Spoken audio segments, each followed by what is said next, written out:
Me diz uma coisa, assim, quando começa a pensar em perfil de público e segmentação, no final das contas, a gente olha isso como negócio, né? Você estava falando de monetização, é, de assinatura, de propaganda nos jogos, a questão de ah, jogos mais para celular, para consoles, PCs, enfim, você tem estratégias diferentes, formas diferentes de monetizar, mas no final o que a gente busca é engajamento da pessoa.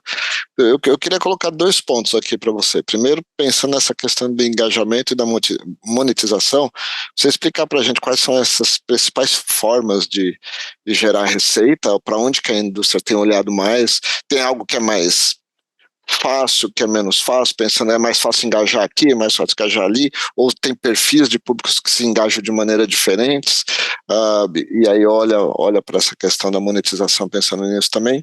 E o outro ponto tá, se também existe um olhar da mesma forma que você busca a monetização, um engajamento, você também busca um olhar sustentável para trazer algum tipo de equilíbrio no comportamento da pessoa, pensando inclusive no próprio ciclo de vida do jogo, né? Eu nem sei se existe ciclo de vida de jogo, estressa muito, faz muito, olha aí, que sai, né, e morre, as pessoas deixam de jogar por N motivos.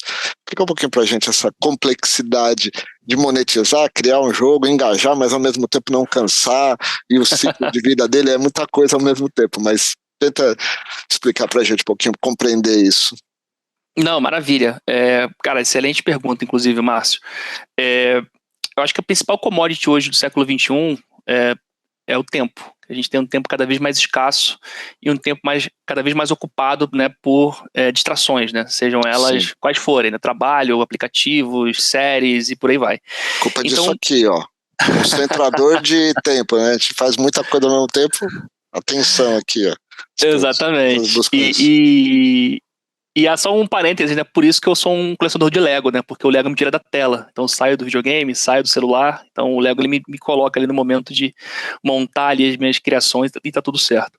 Mas voltando, né, a essa disputa apenas pelo tempo das pessoas, hoje a gente tem uma competição muito acirrada, né, de como ocupar esse tempo, né? Então você tem hoje a era das streamings, né, e cada vez mais essas produtoras de conteúdo têm novos programas recorrentes, né, temporadas 1, 2, 3 até a 10, para te conseguir te prender, né, aquele seu tempo de lazer, seu tempo livre, né, assistindo ou consumindo algum tipo de conteúdo.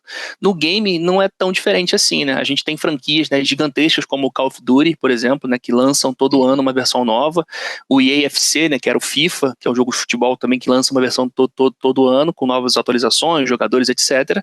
Porque eles, né, precisam se renovar, precisam trazer novas iniciativas para prender a atenção daquele jogador. E aí eu até assim, pincelei ali rapidamente a forma de monetização. Hoje a gente está na era da microtransação, né? Onde você adquire, né, um jogo, você consegue jogar algum jogo sem que você pague pelo jogo, e à medida que você engaja no jogo, o jogo ele cria mecanismos, ele core loops, que te fazem, né, que te incentivam a gastar dentro do jogo de uma forma recorrente, né. E aí você tem vários exemplos, né, por exemplo, o League of Legends, que é um dos principais games, os principais esportes que a gente tem aqui no Brasil, né, milhões de pessoas se engajam, milhares de pessoas acompanham as transmissões todo final de semana. É um jogo que é gratuito há 10 anos, e ele se sustenta basicamente através da venda de skins, que são os cosméticos virtuais do jogo. Esses cosméticos virtuais não têm nenhum tipo de habilidade extra, não te dá nenhum tipo de vantagem, mas te diferencia, te faz ser um personagem diferente, né? E além disso, eles lançam, né, eventos, né, e campeões, que eles chamam de personagens diferentes de tempos em tempos. Isso por si só mexe, né, no balanceamento do jogo, mexe na forma que é jogado o jogo e torna, né, acaba tornando o jogo atrativo mesmo sendo um jogo antigo, né? E aí, eu acho que, respondendo um pouco a sua pergunta, né, sobre o ciclo, né, de cada jogo, acho que varia bastante da forma na qual, né, a desenvolvedora trabalha esse jogo. Então, por exemplo, o League of Legends está aí há 10 anos.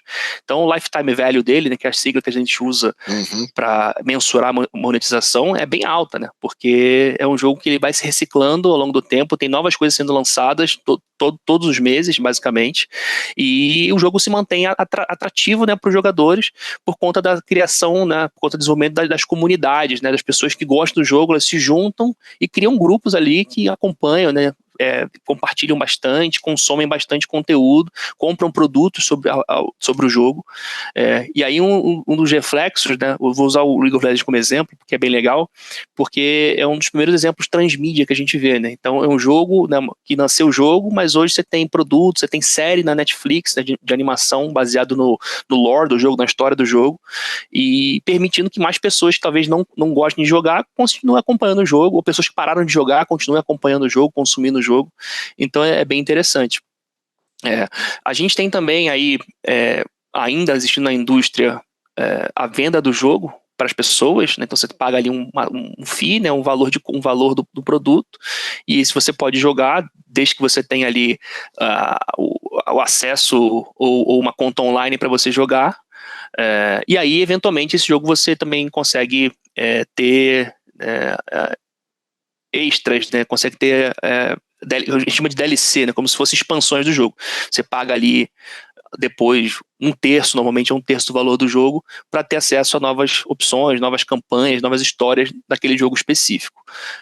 Hoje em dia, grande parte do que a gente vê na indústria, nesses 200 bilhões, né, que você comentou, metade dele está no mundo mobile, que é um mundo muito mais acessível, onde as pessoas, né, conseguem, né, consumir, né, ter um cardápio de jogos muito mais abrangente, entendeu? Então, é engraçado, né? Minha mãe joga Candy Crush, que é um jogo lá de celular, e talvez ela gaste mais com o jogo do que eu, porque ela não quer esperar aquela fase difícil, chegar o bombonzinho especial que explode tudo, ela vai e compra ali, né, um pacote de bombom para explodir todos os docinhos lá que ela precisa explodir, entendeu? Então é engraçado que hoje a gente tem, né, como a gente falou, jogos para todo tipo de público, e essa facilidade que o jogo free-to-play trouxe, né, para esses jogadores foi, perdoe o trocadilho, game changer. É verdade, assim, basta andar de metrô, eu gosto de andar bastante de metrô para me deslocar aqui em São Paulo, porque é mais rápido que carro, né? E é incrível assim, a quantidade de pessoas no celular e a quantidade de pessoas assistindo algo ou jogando, e aí de Candy Crush a qualquer outra coisa, você vê, eu costumo ficar zapeando nas telas exatamente para entender comportamento de pessoas, né? E assim, é incrível, pessoas de todos os tipos, idades, jeitos, estilos, às vezes jogando as mesmas coisas, né? E é engraçado ver a diversidade de um lado, ou o jogo que consegue agregar essa diversidade toda de pessoas num jogo, né? E se você me permite, Márcio, só para complementar esse assunto de você estar no trem, né, no metrô, o game ele está inserido no nosso cotidiano desde a década de 80. Então é um fenômeno que, apesar de aparecer agora no mainstream, ele já está no nosso dia a dia há muito tempo. No reloginho, eu ficava jogando reloginho lá, aqueles relógios Cássio, com pirâmide, construindo, encaixando coisa lá. É isso. Quem não lembra da Nokia, arcades, né? Fliperama. Fliperama. Fliperama. Eu tive esse final de semana. Tive esse final de semana jogando um pinball aqui.